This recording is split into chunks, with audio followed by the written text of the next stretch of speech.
We talk about Christmas traditions quite a bit, and we all have various ones that we practice in our homes. We all like to get eggnog, and we drink eggnog. There's the tradition of opening up presents around the Christmas tree. We usually will sing Christmas carols, and a lot of people will bring presents for their preacher. Thank you, Ty. And these are all very, very good Christmas traditions that we have. But there's one Christmas tradition that is always overlooked, and that is the Christmas road trip. A lot of times when you come in for Christmas, you will have to drive a long distance. On average, the average person commutes 275 miles to go to their Christmas destination. So this is about 4 hours in the car. Now, in driving for the Christmas road trip, there's various traditions people observe. There is the we will only listen to Christmas carols on the radio only crowd. There is those who only listen to rap on the radio. We probably have very few of those, but we do at least have one. And we have those people who will have their teenagers in the back, and they will watch video games or they will play video games. They will stay on their cell phones the entire time. And then you always have the obnoxious new driver teenager. Can I drive, Mom? Can I drive? Can I drive now? And it's no. And then you have the dad who refuses to let the wife drive at all. So the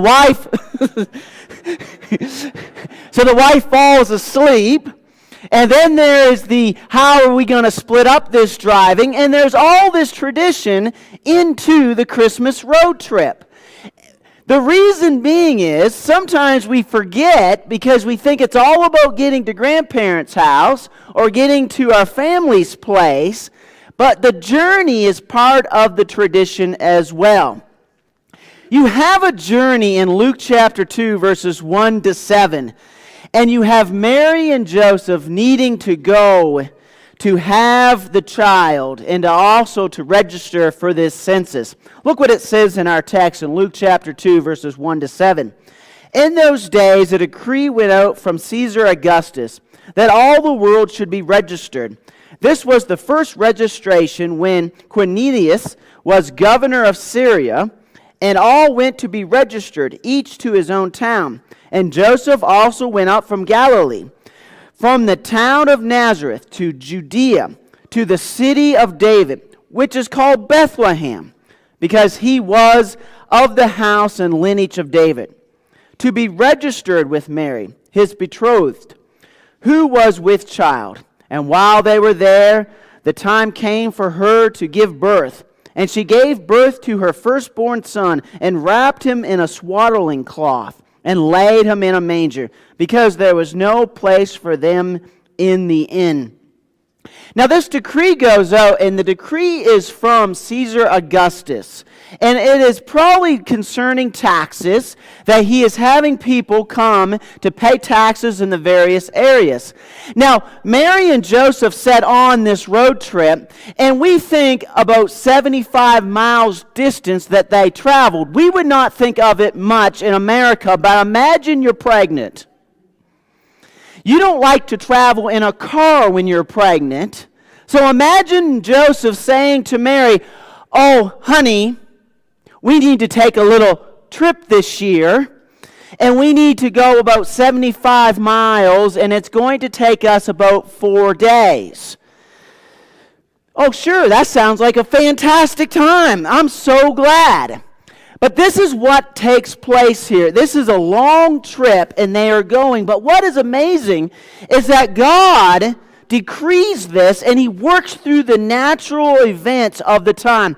Look at Micah 5:2. But you, O Bethlehem, who are too little to be among the clans of Judah, from you shall come forth for me one who is the ruler of Israel, whose coming forth is from old, from ancient days." God predicted that Jesus would be born in Bethlehem. And he brought this to fruition through the natural occurrence of events that God is working here. Now, Caesar Augustus is the first Roman emperor, and he was born in 63 BC. He has a civil war battle with Mark Antony, and he defeats him in 27 BC. But Caesar Augustus is very influential and helpful to the Christian cause. The reason being is that he brought about Pax Romana, which is called Roman peace. And you could travel in the Roman Empire easier at this time than any other point in the history of man. That he is doing this, and it's all helping God's plan to come to fruition. And Caesar Augustus has no clue that he is participating in the acts of God. In Luke chapter 2, verses 2 to 4, they set out on this trip. This is the first registration when Quirinius was governor of Syria, and all went to be registered, each to his own town. And Joseph also went up from Galilee, from the town of Nazareth to Judea, to the city of David, which is called Bethlehem, because he was of the house and lineage of David. Now, a lot of times you look at this verse and you think, okay, what's really happening here? You see Joseph's submission in this text. He could have rebelled against this. Mary could have rebelled against this, because here's what happens. As we put together the whole story of the Bible, look at Acts chapter 5, verse 37. And most scholars believe that this is connected to the census that is happening at this time. After him, Judas, the Galilean, rose up in the days of the census and drew away some of the people after him. He too perished, and all who followed him were scattered. So you have Judas, and as far as I'm concerned, I don't think we should never name our kids Judas, because nowhere in the Bible is Judas seems to be a good name. And this Judas rebels against this census, and he refuses to go and perhaps pay his taxes to be counted up as people. And so Gamaliel is actually using this to talk about the principle of anti-fragility, which is the idea of strength and what becomes more powerful as there's more pressure placed upon it. He is saying that if this movement of Christianity is of man, it will die on its own. But if it is of God, you can't stand against it.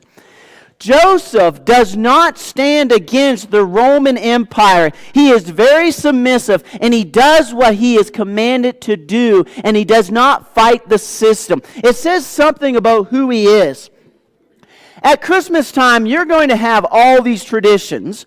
You're going to have all these family events. And sometimes you may want to rebel against them. I remember growing up as a kid, we would get up usually about 5 o'clock in the morning, except for one year. I set all the clocks in our house an hour early, and I totally tricked my parents. And so I wanted to get up earlier, and they said you couldn't get up till 5, so I reset every clock. They only discovered it when my father went outside to his truck, because he said, "This feels really odd. Imagine that feeling. The sun is not rising at the right time." And so I'd get up at 5, and then we'd open up all the presents because Santa Claus came. And then after that was all accomplished, and Father went out and did the chores and milked the cows, then we would open up all the presents to one another. Now what happens is, we will sit there and notice that at about 10 o'clock, 10:30, I would have to stop all this Christmas playing with the new stuff and get all my new Christmas clothes on and go to Grandmother Webster's and eat with the family. Then we had to leave there and go to Grandmother Marine's. You know how hard it was to go and sit there and make small talk with your uncles and your aunts and sit there and say, "What did you get for Christmas?" "Well, I got this great thing and that great thing, and they're all sitting home right now." But when I look back on it, the times with my family are much more significant to me than all the presents. I have forgotten the presents, but I haven't forgotten those times of relationship. I haven't forgotten the memories with my grandparents. Imagine if you fought against some of the great traditions in your home. When you fight against things, sometimes you don't realize that God is working through them. And only in the years do you realize how significant those moments are. A lot of times we think it's all about the finished goal. We all think about where we're trying to go in life, but it's not really about that. Life is a journey, and it's about those moments of doing it together. We're in an instant gratification culture, but we don't stop and realize how pleasant and how joyous the journey can be, that we need to live within the journey. Look what it says in Luke chapter 2, verse 5 to 7. And while they were there, the time came for her to give birth, and she gave birth to her firstborn son, and wrapped him in a swaddling clothes, and laid him in a manger, because there was no place for them at the inn. Now, you have all heard about the inn, and we always get focused on the inn. We kind of picture Mary and Joseph coming to the Motel 6.5, and it's full because everybody else is traveling, and then, I feel so bad for the innkeeper. It's really not an inn in the sense of a hotel or a motel. That's not what this Greek term is noting here. It's more about they came to their family's house, and in the family's houses at that time, they would have an upstairs and perhaps a downstairs. Or they would have a guest room for those who would come visiting. More than likely, they have already had so much family come, they don't have any more room in the main house. But down in the stairs is where they would keep the animals. And so they say they could go there. Now imagine in our culture, imagine you as a lady, you are pregnant. And they're going to say, oh, family already got here before you did. You're going to have to stay downstairs where the animals are kept. I have a feeling that every mother-to-be would be like, no, we're not going to be doing that. But Mary does. They don't stop everything. They don't say, I'll give up my bed. They should stay down there. This is one of the most countercultural things that we see in the Bible. You don't see Mary throw a fit. God is born in a manger, and God's okay with that. I think a lot of times we get so focused on what is happening around us, and we think of our own entitlement and what we should have. But that's not the nature of God. God is very accepting, very lowly in His mindset. And this is modeled in the birth of Jesus Christ. Because God comes to earth not as king, not even as the most preeminent guest in the home. God comes and is born in a manger, and God's happy with that. When you think of all your family Christmas traditions, I think sometimes we blow up Christmas so much. You got to get a better gift. You got to go over the top with this. It has to be perfect. That's not really about the journey, is it? It's not about how perfect you can make something. It's not about how expensive it is. You know what's really Christmas is about? It's the spirit of saying, I'm just here. I'm just going to accept what it is. Those simple family traditions that you have in the home, that's what's most meaningful to us. It's the people who come over and visit us. That's what's most significant. That when Mary is born, that she has the Christ child, she is modeling what God is like. When you think about it, God comes from heaven. And He comes and He lives this journey of life, and the destination is not that glorious. He dies on a cross. But He comes and He's willing to come and live on earth because He wants to help. He wants to serve. It's all about what you're doing in the journey. It's not about the destination. It's not about the one day, Christmas Day. It's about this whole season. It's about what you're doing. So stop. Think about what you can do to serve. Think about the sorrow. Think about the sadness. Think about the opportunities to be with friends and family. Think about all that is happening. And think about the journey that you are on in your life, because that is what's most significant. That God's not worried about some grandiose conclusion. He's worried about what you're doing every single day and how you're giving back and how you're experiencing those opportunities. When you think about one of the classic movies, The Wonderful Life, It's a Wonderful Life. Everybody has seen this movie, I hope. If you have not seen this movie, you're a teenager probably, or a child. But this is a classic. Now remember what happens. He doesn't think that his life has had any meaningful impact. But of course, there's always somebody who comes and they show them what his life would have been like, and those that he loved, what their lives would have been like. And you see this sadness. But he realizes in this movie that his life had significance.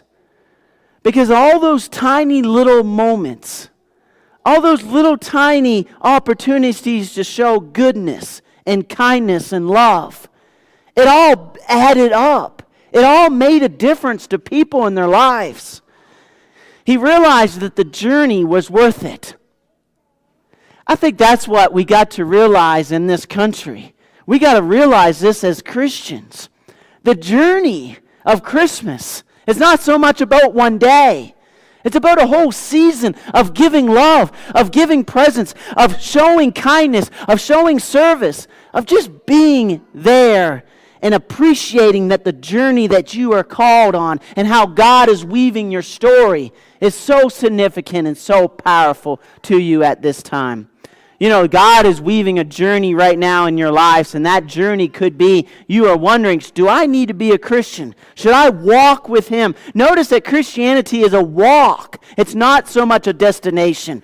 And He's saying, if you want to come and walk with me, if you will believe, confess, repent, be baptized in the remission of your sins, rise up to newness of life, and you live faithful unto death. That means you walk with Him the entirety of your time here on earth. Why don't you do so as we stand and sing the invitation song?